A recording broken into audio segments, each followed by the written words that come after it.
Oh, snap. Yeah, why wrestlers stop improving. Number one reason, ego.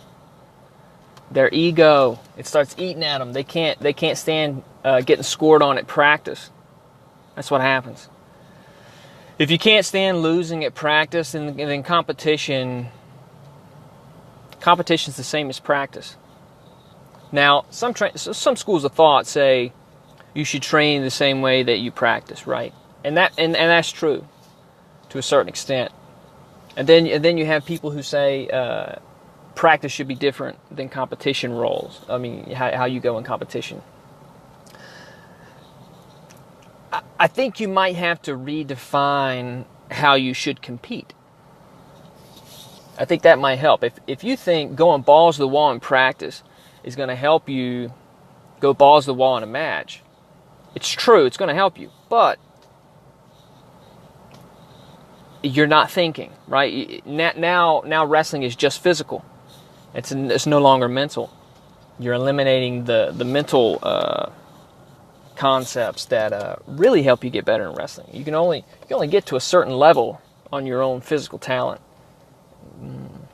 You got to start incorporating more mental weapons to help you when you're competing. But when it comes to ego, when you're practicing, I realized I was in college. One of my teammates, he was really good, and I think he started for 2 years, maybe 3 years. He was a starter, and his senior year he didn't get to start because I think somebody beat him out on the team. You know, somebody that was under him, he was number 2, beat him out. And I liked the guy. He was a great guy, a good captain. He really cared about the team. But I started seeing some ego get involved, and that's natural. That's a natural thing. I'm not faulting him at all. But he set an example for me as to what implications could come from, you know, getting your ego involved. I mean, think about it. If you're wrestling one guy for 2-3 years and he's your number 2, and then all of a sudden you can't beat him in a match, that's tough. That's really tough. So, what do you do from there? You got to fall back in love with wrestling. You got to fall back in love with what got you interested in wrestling to begin with. And for a lot of people, that's positional dominance. When you get a dominant position on someone, that's like, oh yeah, I got this thing figured out. I'm going to keep getting this position and tricking my teammates, my partners, my competitors. I'm going to keep tricking them, get to this position, because it feels good. It's a strong dominant position. Fall back in love with those positions. Figure out new ways, new setups to get there, and then figure out what's happening. Sit down and talk with your coach. Talk with some teammates. What do you think I'm doing wrong here when I get taken down? How else are you going to learn? How else are you going to learn? If you don't have the answer yourself, right? You got to ask other people. Or you're just going to be, treading in the water, not making any progress. And then that's when wrestling is just no longer enjoyable. You're showing up to practice, and you're getting madder and madder at the fact that you're giving up points, you're giving up takedowns, you're getting turned, you're getting held down. And now that your ego is fully engaged in the outcome of practice, there's no more fun. There's no more fun. And you got to get out of that. And sometimes that's not thrust upon you by yourself. Sometimes that's thrown on you by your coaches' expectations of you, your parents' expectations of you, telling you, hey, you got to do this, you got to do that. Try to get away from that. Try to accept those opinions for what they are, someone else's opinions. And if they help you, they help you. But if they're not helping you and they're not giving you a clear state of mind when you go to practice, get rid of it. Just let it go. Don't give people's opinions that aren't helping you any weight. Just let it fly away. Just let it roll off your back. I guess that's a good analogy. It's silly, but it makes sense. Just let it roll off your back. But a lot of people do that. They get to that point and they're like, well, I don't care anymore. I don't care what the coach says. You know what? I just don't care. What happens is when you say that, you do care. First of all, no one just doesn't care. But you've got to replace that mentality of your coach or the opinion of your parents and replace it with something beneficial, something good, something geared towards improvement. So I would say start looking at practice as fun again. You're just showing up to exchange dominant positions with your friends. We're playing, we're having a conversation. I look at practice as a conversation, that we're having at breakfast with my buddies or lunch with my buddies, dinner with my buddies or my family. We're just figuring out things. Some people have egos and they love the fact that they can, put you in a corner or take you down, so to speak. But that's them. And there's nothing that you can do that's really going to change somebody's mind when they get some type of dominant position on you or beat you at something. That's them. Their reaction to that is them. If they treat you different after taking you down at practice, scoring on you, or something like that, that's on them. And you can't escape that. But you cannot allow that to change you. You can't allow the fact that when somebody starts taking you down at practice, they start treating you like a punk. You can't reciprocate that. You cannot mimic them. You can't do the same thing that they're doing because now their ego's involved. And they're going to stop learning because they value beating you way more than they value improving. If you can think of wrestling when you go to practice as a daily practice, a daily discipline to improve yourself from the person you were yesterday, you might have heard that before, but it's so true. You can have big goals, or external people that, outside of yourself that you're competing with in your mind. You're like, I want to beat that person one day. I want to beat that person. And that's good. But then one day it will come a time when you can beat that person. Now what? A lot of people get trapped, and that's when their ego gets involved. Now they're not improving. Their goal, the person that they're trying to beat doesn't exist anymore. They haven't given themselves a new person to beat. So it's just maintaining their status. And when you're trying to maintain, you're not improving. Think about improving. Improving you. If you got taken down yesterday by this guy with a double leg, today you're going to make him work a whole lot harder for that double leg. And you're going to think, just start thinking about different things to do.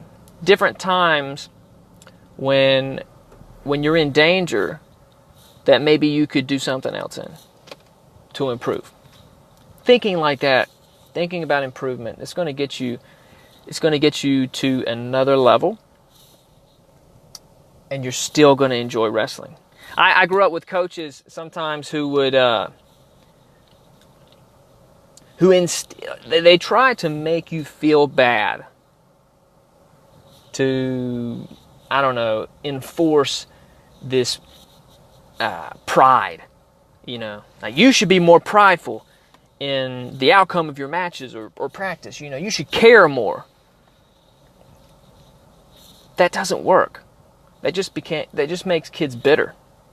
Now they're resentful towards you as a coach, towards you as a parent, if you're a dad and you do that, it's not going to get your kid better. If you can tell your kid, hey, look, you're doing this for you. This is the hardest sport you can possibly do. I am proud of you just for doing it. Because that's what I would tell my kids. Like when I was, I don't have any kids. Fingers crossed. Oh God. But anyways, but yeah, if you tell, like I told my kids when I was coaching, if you're not having fun, we're doing something wrong. We gotta go through the checklist. What are we doing that's getting our mind bogged down with like people's thoughts and our own insecurities? What have we got to let go before we start practice or during practice that can allow us to have an improvement mentality? It's a conversation. You got to talk. You've got to talk to people who want the best for you. And you know what? Look, here's the thing. Back in the day when I was growing up, we didn't have YouTube.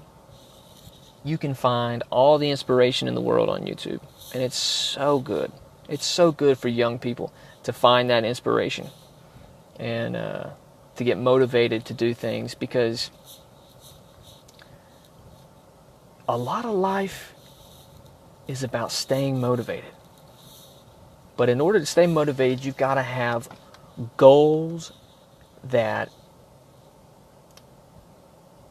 hit the core of who you are. You know, and if your goal is to express and become the man or woman that you were created to be, that's a great goal. I mean, that should keep you motivated every day.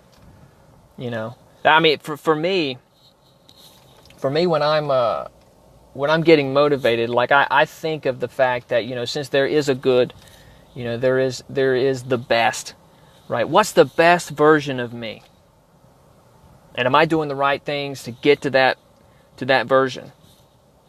Am I improving? Am I reading enough? Am I having enough conversations with other people who know what they're talking about, instead of just, you know, random people at my work that have no idea about things, but they just say, this is true, this isn't true, and they're just bitter at life, and they want to make you bitter. Don't hang around that. What's the point in that? There's no point in that. None at all. So get to a place where you're having fun and you're realizing that you're trying to make the best out of yourself.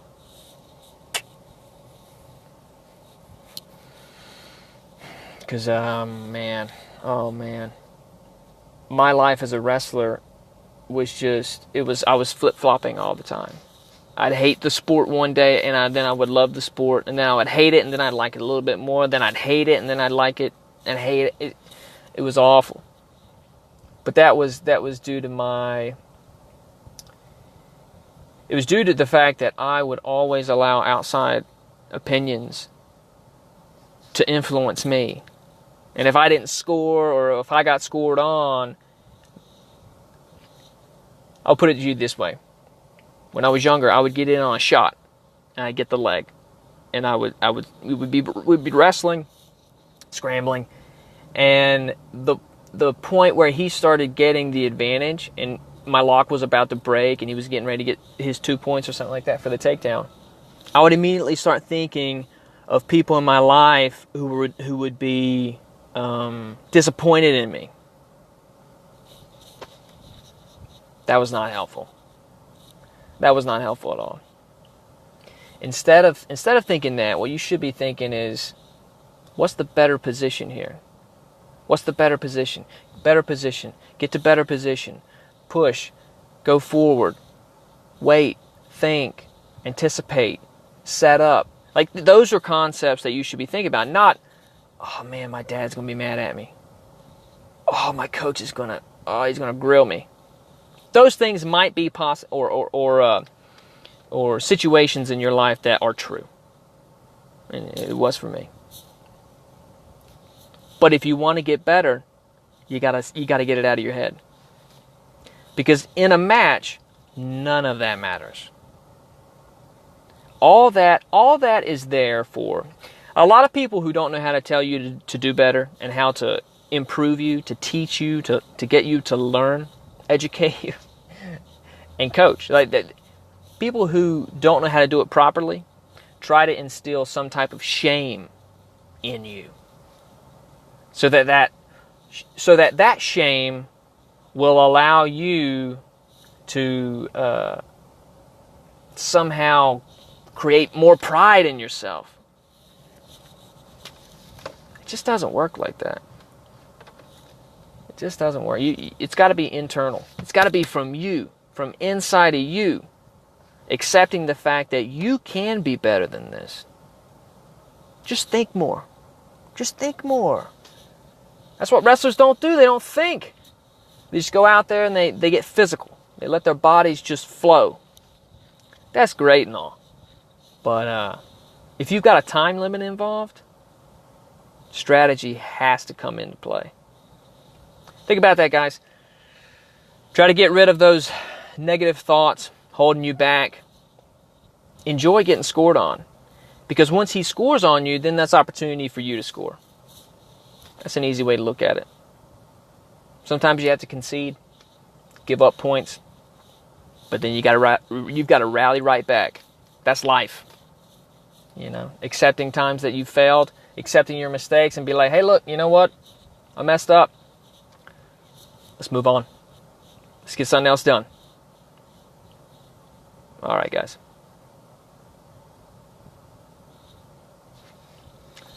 I can't cut it off.